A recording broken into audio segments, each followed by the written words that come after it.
नमस्कार सभी माताएं और बहनों को आप सभी का स्वागत है हमारी करवा चौथ व्रत कथा में। चलिए शुरू करते हैं बिना किसी देरी के।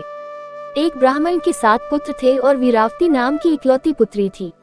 7 भाइयों की अकेली बहन होने के कारण वीरावती सभी भाइयों की लाडली थी और उसे सभी भाई जान से बढ़कर प्रेम करते थे।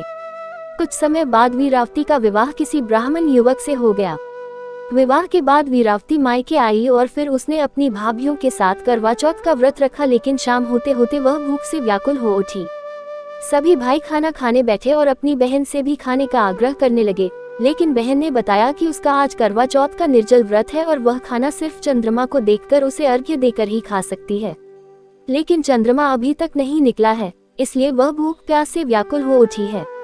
वीरावती की ये हालत उसके भाइयों से देखी नहीं गई और फिर एक भाई ने पीपल के पेड़ पर एक दीपक जलाकर चलनी की ओट में रख देता है। दूर से देखने पर वह ऐसा लगा कि चांद निकल आया है। फिर एक भाई ने आकर वीरावती को कहा कि चांद निकल आया है, तुम उसे अर्घ्य देने के बाद भोजन कर सकती हो। बहन खुशी के मारे सीढ़ियों पर चढ़कर चांद को देखा और उसे अर्घ्य देकर खाना खाने बैठ गई। उसने जैसे ही पहला टुकड़ा मुंह में डाला है तो उसे छींक आ गई।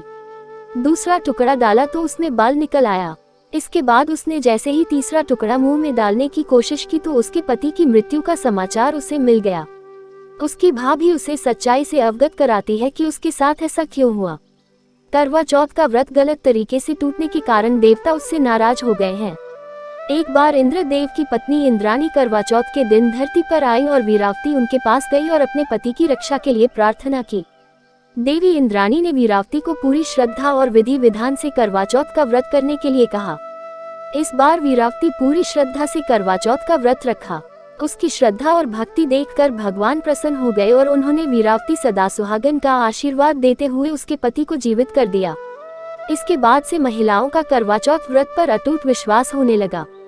धन्यवाद सभी माता बहनों का। अगर आप सभी ने हमारी यह कथा संपूर्ण ध्यान से सुनी और समझी होगी तो इस चैनल को सब्सक्राइब करें बिना ना जाए और अपनी सभी माताएं एवं बहनों को यह वीडियो जरूर शेयर करें। धन्यवाद।